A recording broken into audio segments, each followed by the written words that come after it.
Assalamualaikum warahmatullahi wabarakatuh. Kita bertemu lagi di pembelajaran pendidikan agama Islam dan budi pekerti.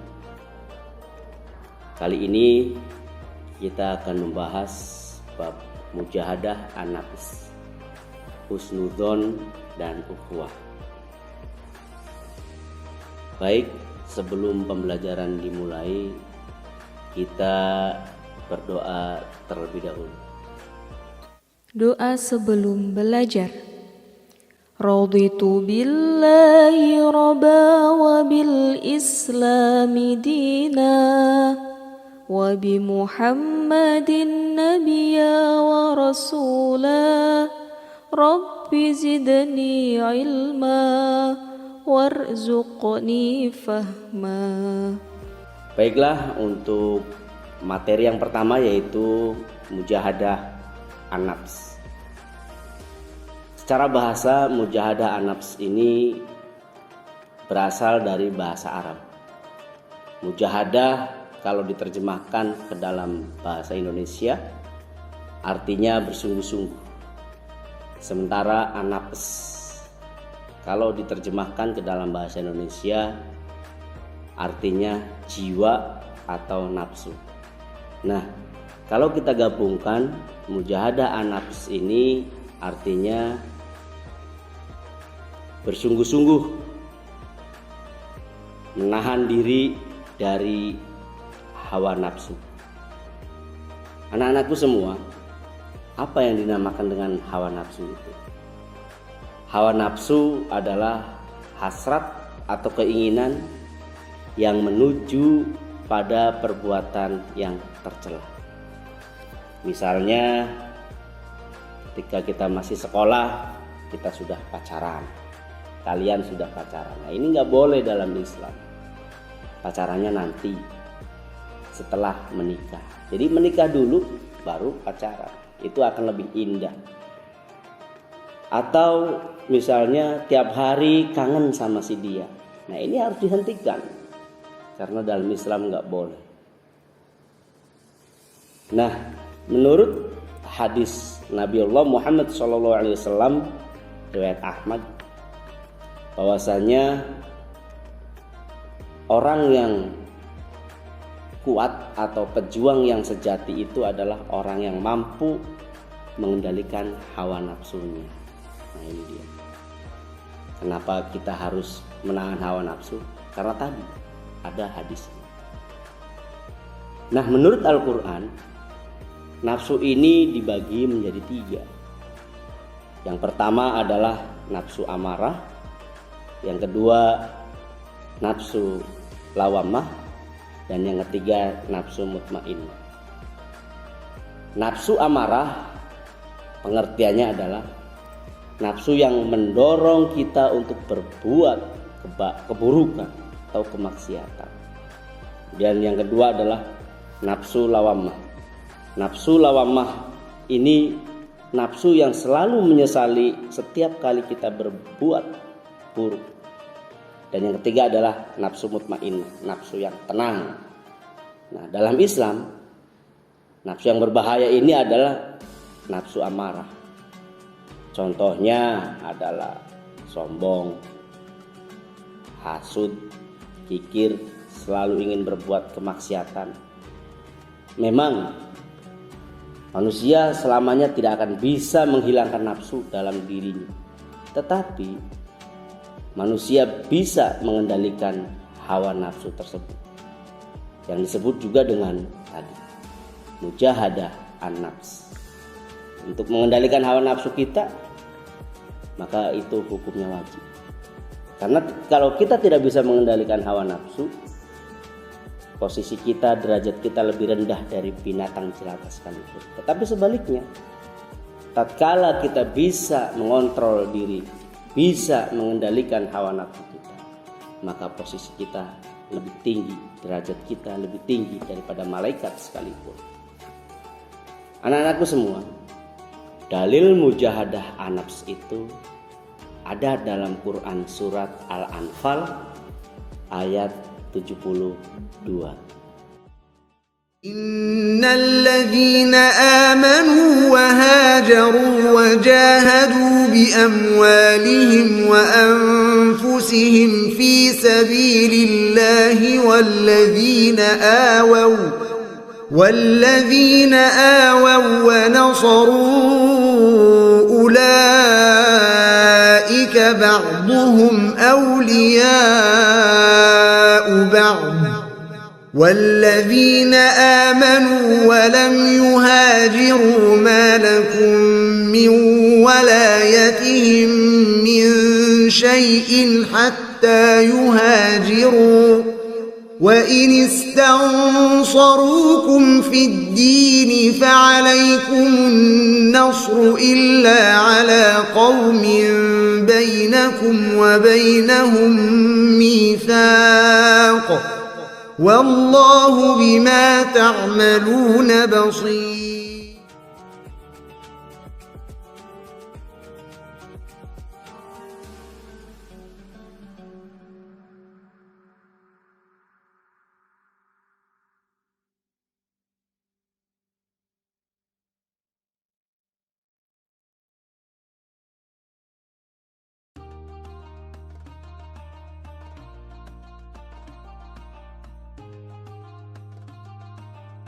Nah, anak-anakku, sekarang menginjak ke materi yang kedua, yaitu husnudzon.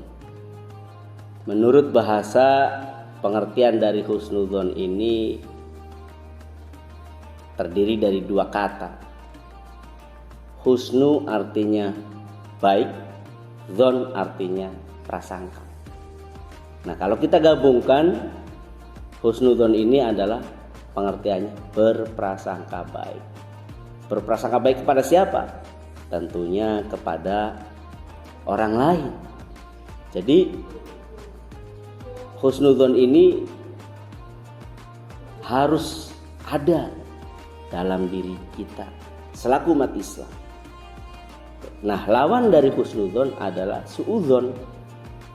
Suudzon adalah berprasangka buruk kepada orang lain.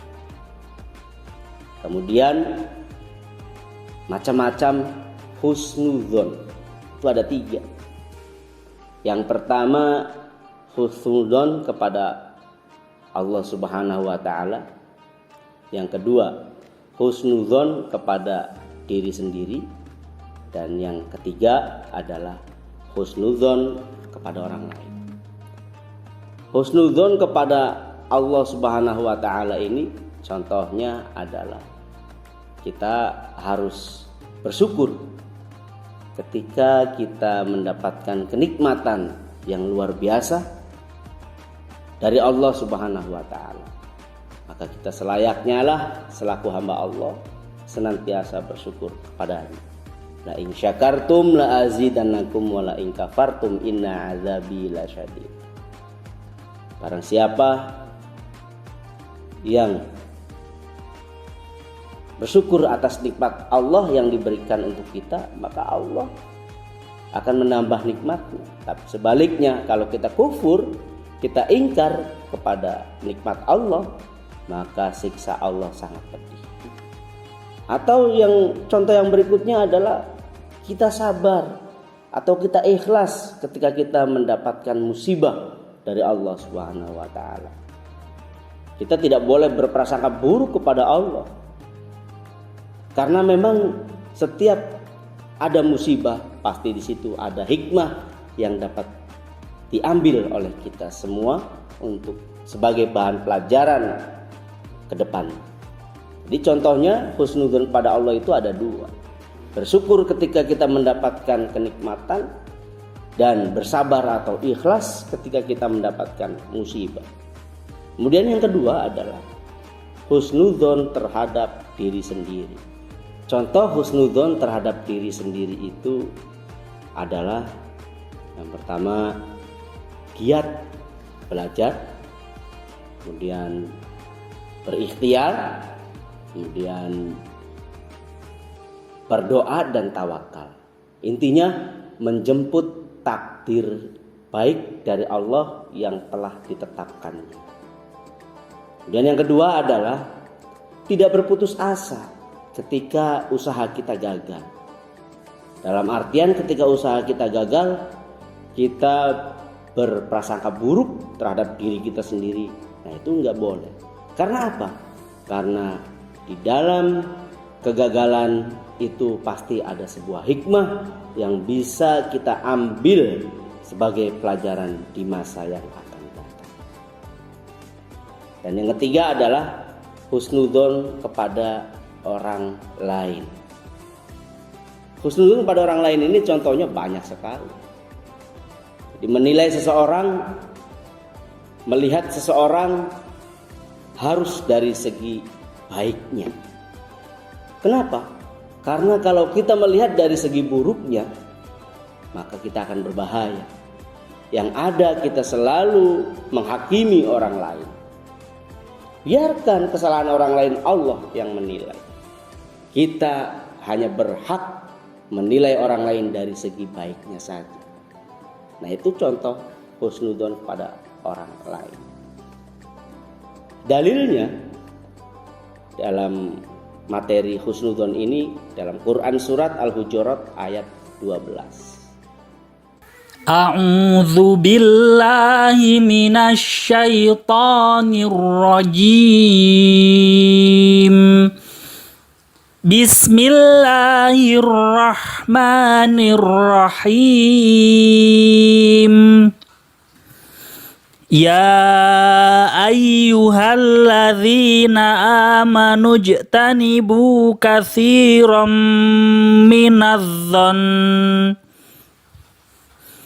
minadh-dhanni inna ba'dadh-dhanni itsmu wa la tajassasu wa la yaghtab ba'dukum ba'da ayuhibbu ahadukum ayyakula lahma akhihi maitan fakarihtumuh wattaqullah innallaha tawwabur rahim.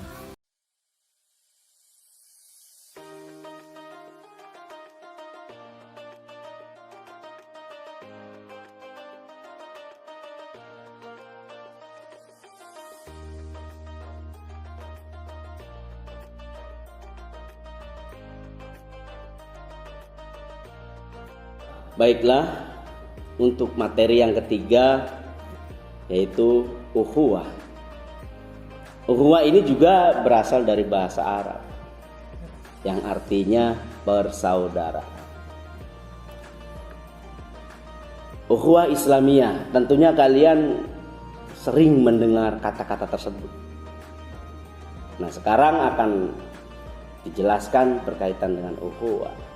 Ukhuwah Islamiyah ini artinya persaudaraan antar umat Islam yang satu dengan yang lain, yang diikatkan oleh satu akidah, yaitu Islam. Nah, dalil dari ukhuwah ini adalah Quran surat Al-Hujurat ayat 10.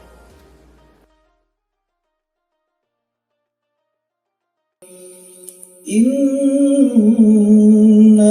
mu'minuna ikhwatun fa aslihu baina akhawaykum wattaqullaha la'allakum turhamun.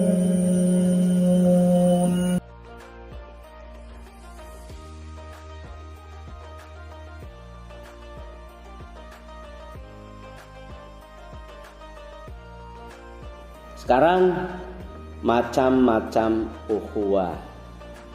Yang pertama ada ukhuwah Islamiyah. Yang kedua ada ukhuwah watoniyah. Dan yang ketiga ada ukhuwah basyariyah.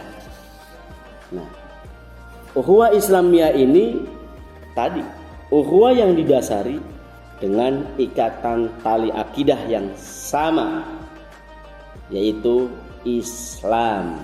Jadi orang Islam yang satu dengan orang Islam yang lainnya itu semuanya bersaudara. Bahkan ada hadis riwayat Bukhari Muslim mengatakan bahwasanya orang Islam yang satu dengan orang Islam yang lainnya itu seperti satu bangunan. Yang satu dengan yang lainnya saling menguatkan, saling mendukung. Inilah ibarat satu bangunan. Yang satu dengan yang lainnya saling menguatkan, saling mendukung. Nah, itulah ukhuwah Islamiyah.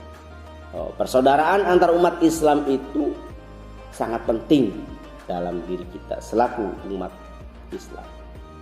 Kemudian yang kedua adalah ukhuwah watoniyah.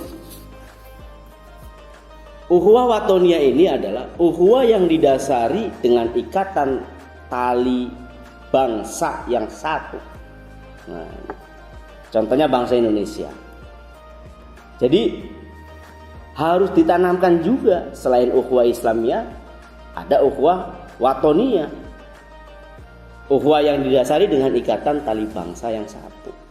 Contohnya yaitu bangsa Indonesia. Sesama manusia selaku bangsa Indonesia, terlepas dari suku, budaya, agama, selama itu warga negara Indonesia, maka itu adalah saudara kita. Yang disebut dengan apa? Tadi ukhuwah watoniyah. Kemudian yang ketiga adalah ukhuwah basyariyah. Apa itu ukhuwah basyariyah? Ukhuwah basyariyah ini ukhuwah yang didasari dari umat yang satu. Contohnya begini. Seseorang merasa saling bersaudara satu sama lain karena merupakan bagian dari umat manusia yang satu yang menyebar ke penjuru dunia, yaitu sama-sama makhluk ciptaan Tuhan. Nah, ini disebut ukhuwah basyariyah. Jadi sekali lagi, macam-macam ukhuwah itu ada 3. Yang pertama, ukhuwah Islamiyah, persaudaraan antar umat Islam yang satu dengan yang lainnya. Jadi selama itu beragama Islam, maka itu adalah saudara kita. Disebut juga dengan ukhuwah Islamiyah tadi. Umat Islam yang satu dengan umat Islam yang lainnya adalah saudara. Kemudian yang kedua adalah ukhuwah watoniyah, ukhuwah yang didasari oleh tali bangsa yang satu. Contohnya tadi bangsa Indonesia. Jadi selama kita menjadi warga negara Indonesia, terlepas dari suku, agama, ras dan lain sebagainya, kalau itu warga negara Indonesia, maka itu adalah saudara kita. Yang disebut dengan tadi ukhuwah watoniyah, bersatu di dalam satu bangsa, bersaudara di dalam satu bangsa, yaitu bangsa Indonesia.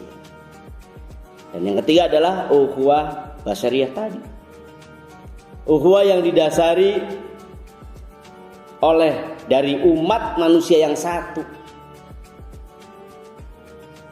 Contohnya apa tadi? Seseorang merasa saling bersaudara satu sama lain karena merupakan bagian dari umat manusia yang satu yang menyebar ke penjuru dunia, yaitu makhluk ciptaan Tuhan. Nah itu. Jadi 3 sekali lagi. Ukhuwah Islamiyah, ukhuwah watoniyah, ukhuwah basyariyah. Nah, anak-anakku semua, mungkin ini saja pertemuan kita kali ini. Mudah-mudahan bermanfaat. Mohon maaf atas segala kekurangannya dan terima kasih atas segala perhatiannya. Saya akhiri, wallahul muwaffiq ila aqwamit thoriq. Wassalamualaikum warahmatullahi wabarakatuh.